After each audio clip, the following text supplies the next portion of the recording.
si Daniel Marcos Bermud. At kayo ang nakikinig sa Ifugao, noon at ngayon. Ang podcast kung saan natin susuriin ang kasaysayan, kultura, at mga pagbabago sa pamumuhay ng Ifugao. Sa episode na ito, ating aalamin kung sino nga ba ang mga Ifugao, ano ang kanilang mga tradisyon, at paano sila naapektuhan ng makabagong panahon. Handa na ba kayo? Tara, simulan na natin! Sino nga ba or sino ang mga Ifugao? Ang Ifugao ay isang pangkat etniko sa Cordillera Administrative Region, lalo na sa lalawigan ng Ifugao. Kilala sila sa kanilang hagdang-hagdang palayan o Banawe Rice Terraces na tinaguriang Eighth Wonder of the World. Merong mga katangian ang mga Ifugao. Sila ay may sariling wika, ngunit marami din ang marunong ng Ilocano at Filipino. Malakas rin ang paniniwala ng mga Ifugao sa espiritu ng kalikasan at ninuno. Mahusay rin ang mga Ifugao sa agrikultura, lalo na sa rice terracing. At eto, meron akong fun fact. Ano yun? Alam niyo ba na ang Banawe Rice Terraces ay hindi lang simpleng palayan? Isa itong sistemang pang-agrikultura na nagpapakita ng husay ng Ifugao sa irrigation at conservation.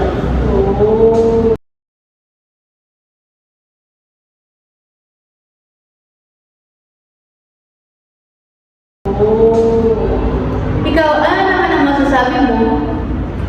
Ang mga Ifugao ay may sariling kultura at tradisyon. Ang kultura ng Ifugao ay mayaman at panitikan, sining at spiritual. Maraming aspeto ng kanilang pamumuhay ang umiikot sa reliyon at agrikultura. Meron silang panitikan at awitin. Isa sa panitikan ay yung kudkud, epikong inaawit tuwing anihan, kasal o mahalagang okasyon.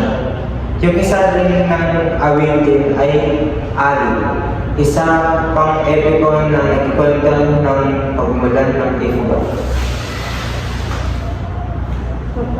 Alam niyo ba ang hudhud ay kinilala ng UNESCO bilang masterpiece of the oral and tangible heritage of humanity? Talaga ba? Totoo ba? Oo. Meron din silang ritual at pananampalataya. Isa rito yung baki, isang seremonya kung saan ang baki o shaman ay nanalangin sa mga anito para sa proteksyon at kasalanan. At sa pananampalataya naman, meron silang Gotan, festival bilang pasasalamat sa magandang ani. At meron silang kasuotan at sining. Yung pananamit nila ay bahag para sa mga lalaki, tapis naman para sa mga babae. Makukulay na borda na may simbolikong kahulugan. Yung sining nila ay tinatawag na wood carving. Ang eskultura at figurine tulad ng bulol ay itinuturing na sagrado. At alam niyo ba na ang Banawe Rice Terraces ay hindi lang matanda? Ito ay sobrang tanda na mas matanda pa ito sa Great Wall of China. Itinayo ito mahigit 2,000 taon na ang nakalipas gamit lamang ang kamay at simpleng kagamitan. Halimbawa, isipin mo kung gaano kahirap magbuhay at mag-akit ng matatarik na bundok nang walang makabagong makina. Ang tiyaga at disiplina ng Ifugao ang nagpapatibay sa kanilang kultura. Hanggang ngayon, ang bulon isang kahoy ng bulto ng Diyos ng ani. Hanggang ngayon, ginagamit pa rin nila ito bilang anting-anting at agrikultura. Narito ang mga pagbabago sa panahon. Sa paglipas ng panahon, nagkaroon ng maraming pagbabago sa kultura at pamumuhay nito. Tulad ng edukasyon at modernisasyon, marami ng Ifugao ang nag-aaral sa lungsod para mas magandang oportunidad. Unti-unti nang nababawasan ang paggamit ng wikang Ifugao dahil sa impluwensya na rin ng mga Pilipino at Ingles. Narito pa ang iba, pagbabago sa tradisyon. Hindi na gaanong isinasagawa ang ilang ritual tulad ng baki dahil sa pagpasok ng Kristyanismo. Ang kasuotan ng Ifugao ay kadalasan nakikita na lamang sa festival at turismo. Pangatlo, ang turismo at ekonomiya. Maraming turista na ang bumisita sa Banawe Residences at iba pang cultural site. Lumago ang industriya ng turismo, ngunit may mga epekto pa rin ito sa tradisyonal na pamumuhay. Ang Ifugao ay isa sa mga indigenous groups sa Cordillera. Bukod sa handang-handang palayan, sila ay kilala sa kanilang matibay na paniniwala sa kalikasan at espiritu ng mga ninuno. Ito, fun fact mga girl. Ang salitang Ifugao ay nagmula sa Ibugo na nangangahulugan mula sa burol o mga taong galing sa matataas na lugar. Halimbawa, sa kabila ng matarik ng mga bundok, ang mga Ifugao ay may mga kakaibang kakayanan sa paglalakbay gamit lamang ang kanilang mga paa. Kahit walang sapatos, sanay silang umakyat at bumaba ng bundok na parang normal lang. Bakit nga ba natin kailangan i-preserba ang kultura ng mga Ifugao? Sa pagkakaalam ko, kailangan nilang i-preserba ang kultura ng Ifugao dahil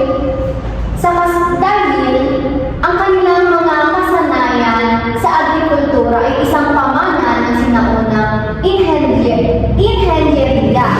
Ang kanilang sining at panitikan ay bahagi ng ating pambansang pagkakakilanlan. Ang kanilang pananampalataya rin sa kalikasan ay mahalagang aral tungkol sa pangangalaga ng ating kapaligiran. Sa kultura naman at tradisyon ng Ifugao, malalim ang kultura ng Ifugao mula sa epikong panitikan hanggang sa mga ritual at kasuotan.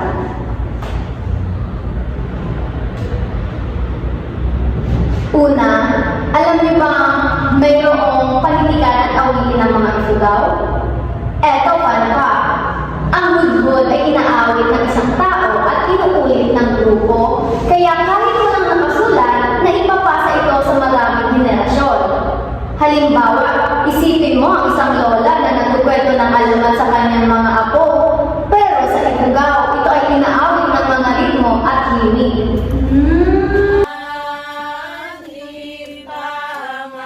Anon wadaan, bugay ayo, bugan atoy. Anak. Inaawit ng mga ritmo at himig. Ang galing! At meron din ang mga Ifugao ng ritual at pananampalataya. Fun fact ulit, ang mga ritual ng Ifugao ay hindi basta-basta. Ang baki ay ginagawa ng isang mumbaki or shaman na dapat may malalim na kaalaman sa dasal at seremonya. Halimbawa, kapag may sakit ang isang Ifugao, madalas na gagawin ang baki upang humingi ng tulong sa mga espiritu imbes na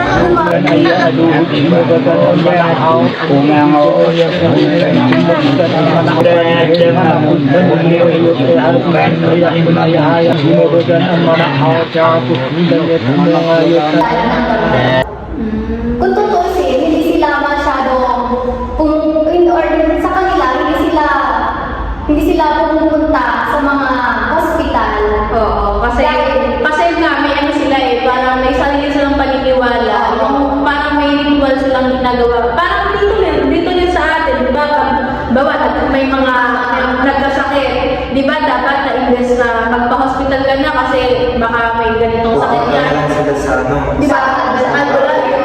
Parang meron din sa kanila na mas uunahin nilang pumunta sa mga Albularyo. mumbaki or shaman na tinatawag para humingi ng tulong sa mga espiritu imbes na pumunta sa malalim na ospital or mga tawag nito yung sa barangay hall Center. yan yung center para humingi ng gamot pero mas pinili nila na sa Sa ritual na lang magagamit. kasi yun yung paniniwala nila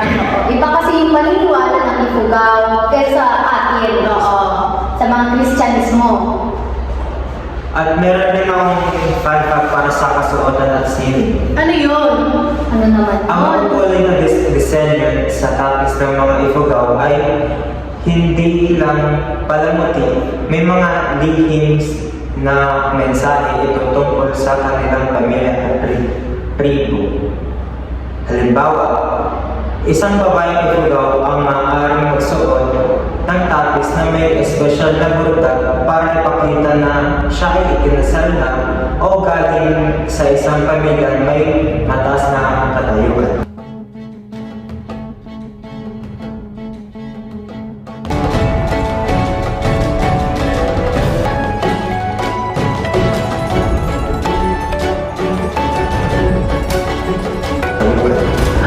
So, para sa kanila, kapag ang babae ay inasal, meron silang tradisyon na dapat yung damit nila is makukulay.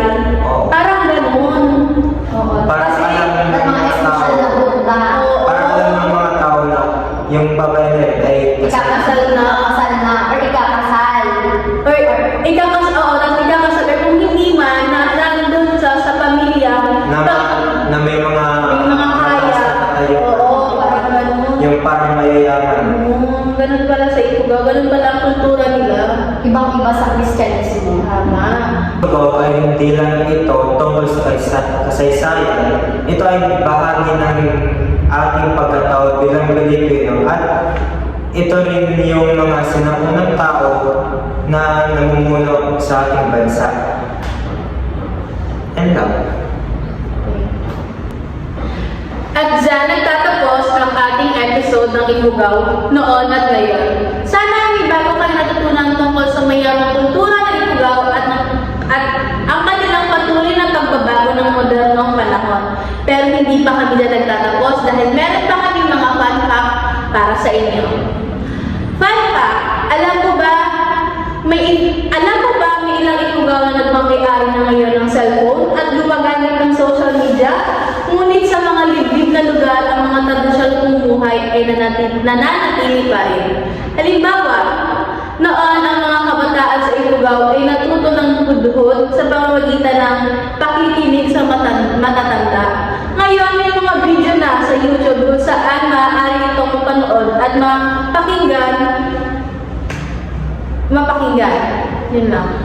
Halimbawa, pero di ba, kahit na may mga social media na at meron ng mga cellphone ang iilan sa mga Ifugao, mas nakakatuwa pa rin kasi bilang yun yung tradisyon nila, yun yung kultura nila, at least kahit papano, meron pa rin nagtitira na hindi pa nasasakop ng teknolohiya, hindi pa na kasi alam naman natin sa panahon ngayon, ang teknolohiya o ang social media ay hindi nakakabuti sa lahat. Kasi laganap na din siya sa buong mundo.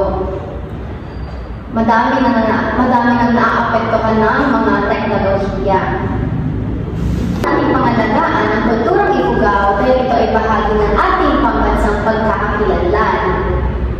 May fun fact ulit ako. Ang Banawe Rice Terraces ay minsang naitala sa World Heritage in Danger. Wow! List ng UNESCO dahil sa kapabayaan at modernisasyon, buti na lang sinimulan muli itong alagaan ng lokal na pamahalaan at mga residente. Halimbawa, kung hindi natin alagaan ang mga terraces na ito, maaaring masira ito at hindi na maibalik sa orihinal na anyo, tulad ng ibang ancient world wonders na naglaho sa kasaysayan. Kaya dapat natin pangalagaan ito dahil isa rin sa kinikilala ang Banawe Rice Terraces. At hindi lang, kasi di ba, ang Banawe Rice Terraces, mas matanda pa siya sa, sa China? Oo, Great Wall of China. Pag yung Banawe Rice Terraces ay napabayaan at nasira, parang isang kasayangan o parang isang kasayangan na mawawala yun dito sa atin. Hindi lang sa Ifugao, kundi pati na rin sa buong Pilipinas. Kaya dapat natin pangalagaan, hindi man tayo Ifugao, pero yung mga turistang dumadayo doon, syempre dapat disiplinado. Oo. Dapat may disiplina sa... Kasi ngayon, yung Banawe Rice Terraces, isa na rin siya sa mga tourist spot. Yes. Dinadayo na rin. Pinupunta. Kaya talaga dapat pangalagaan yan kasi napakagandang Napakagandang. Kasi ang bakit naman yung Banawe Rice Terraces hanggang history na lang kung mapapabayaan yan. Paano yung mga susunod na henerasyon ng mga Ifugao na hindi na maaabutan ng Banawe Rice Terraces? Kaya dapat talagang alagaan yan, panatilihin at sanang abusuhin ng mga tao. At dyan nagtatapos ang ating episode sa Ifugao. Noon at ngayon, sana ang bago kayong natutunan tungkol sa mayamang kultura ng Ifugao. Wait lang.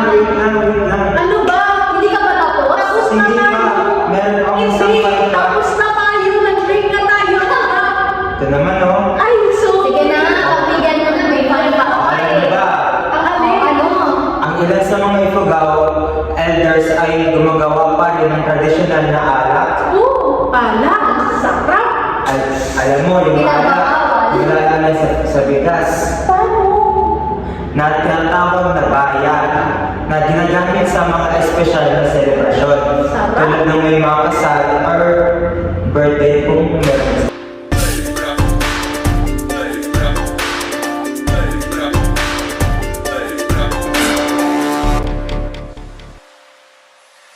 Halimbawa, Oh.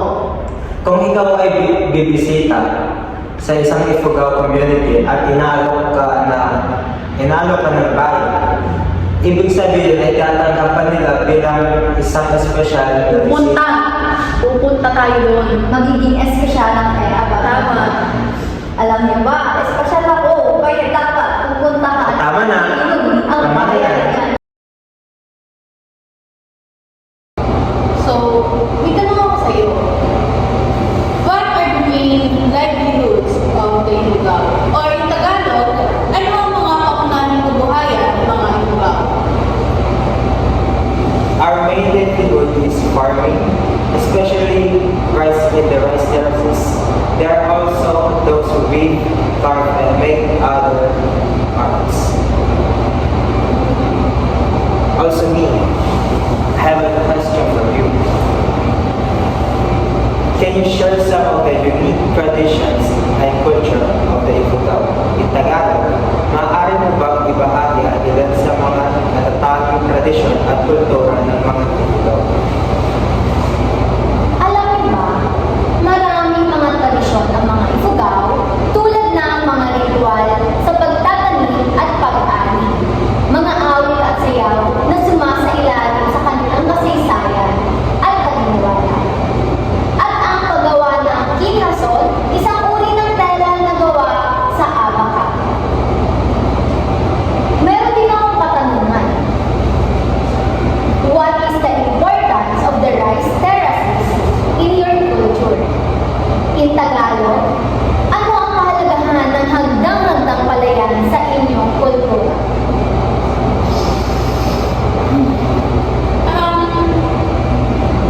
Ang hagdan-hagdan palayan ay sentro sa kultura ng mga Ifugao. Sumasalamin sa mga kanilang malalim na koneksyon sa katigasan at kanilang pamumuhay na nakabatay sa agrikultura. Ito ay hindi lamang pinagdulan ng pagkain at kabuhayan, kundi simbolo rin ng kanilang pagkakaisa at kolektibong paggawa bilang isang komunidad.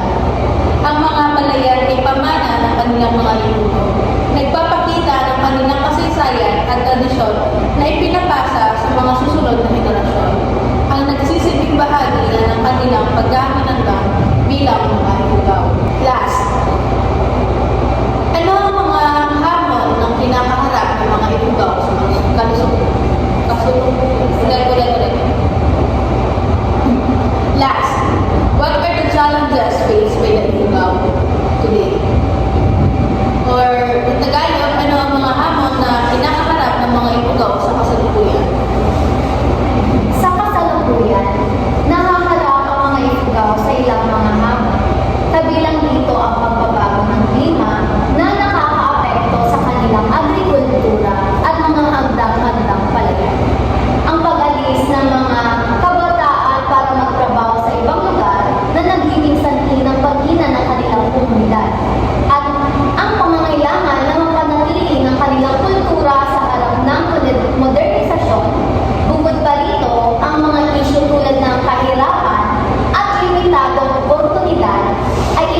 Manungan ta kitaan man, kinapintas ti kabakiran, nga istorya ti kaadwan.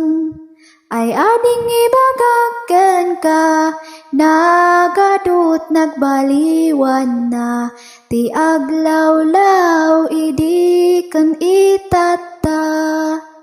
Ayan dagiti tuwatu, aglagtu-lagtu, ijay nga tu. Amangan lamok kanda do mga insekto. Manungan ta kitaan man, kinapintas ti kabakiran, nga istorya ti kaadwan. Ay ading ibagagan ka, nagadut nagbaliwan na, ti aglawlaw idi kan itata. Ayan dagiti tuwatu, aglagtu-lagtu, ijay nga tu. Amangan lamok kanda do mga insekto.